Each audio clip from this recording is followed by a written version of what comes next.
Now, let's talk about bike and body separation, which is sometimes referred to as BBS. The movement of the bike is often dictated by the terrain. The bike pitches up as we're climbing and down as we descend. We lean the bike in the direction we want to go around corners. While the bike is moving in these different ways, our body remains relatively still and we are balanced on our feet. This separation of the bike movement from our body movement is why this is called bike and body separation. There are two planes of motion that we will talk about here. The first is forward and back bike and body separation.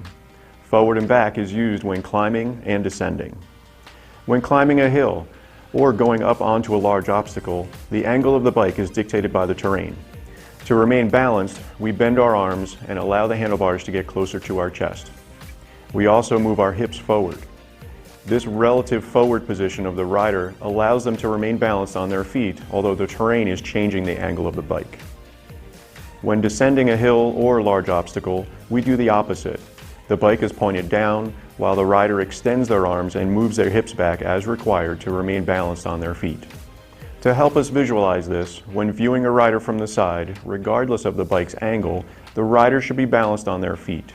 Drawing an imaginary line down from the center of mass or their belly button, this vertical line should go through the center of the bike or the bottom bracket. Here are some teaching points relative to bike and body separation. Maintain a low ready position. Move forward, moving your shoulders over the handlebars. Move back by moving your hips back and extending your arms. Here are some things to think about during the moving demonstration.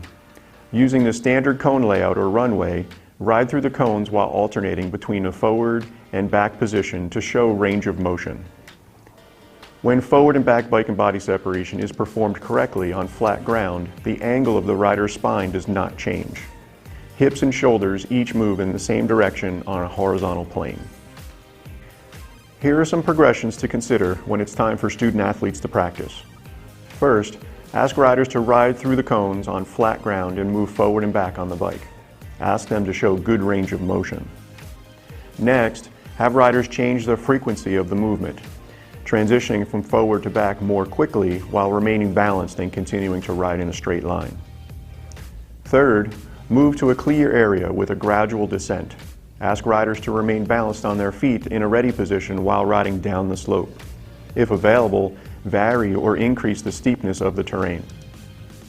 Then, have riders ride over a moderately sized mound of soil if available, getting forward on the way up and back on the way down. Lastly, if a pump track is available, use it to highlight the rapid and repeated change of the bike's angle while the rider remains balanced on their feet above the bike.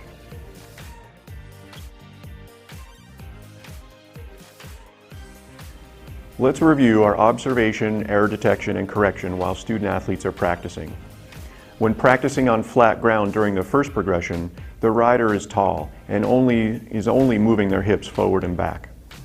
Ask the rider to bend their arms and move shoulders forward and back as their hips move forward. Again, when practicing on flat ground, the rider remains centered over the bike and is only moving shoulders up and down. Ask the rider to move shoulders and hips forward and back on a level plane. When riding down a descent, the rider appears to be heavy on their hands.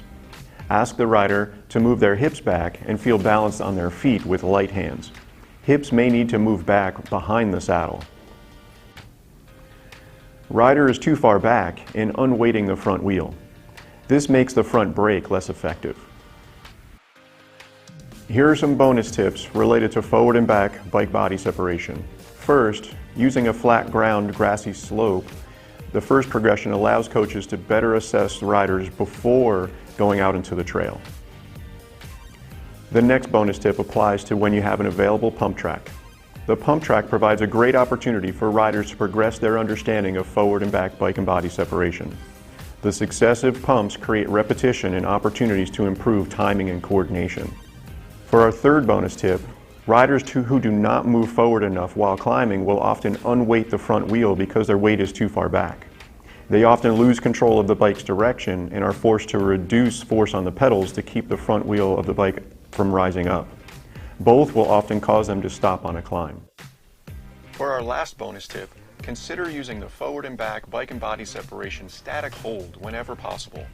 This static hold really helps riders to understand how much the bike can move forward and back underneath them while they remain heavy on their feet with light hands. That concludes this video on forward and back bike and body separation. I'll come back in the next video where we talk about side to side bike and body separation. See you there.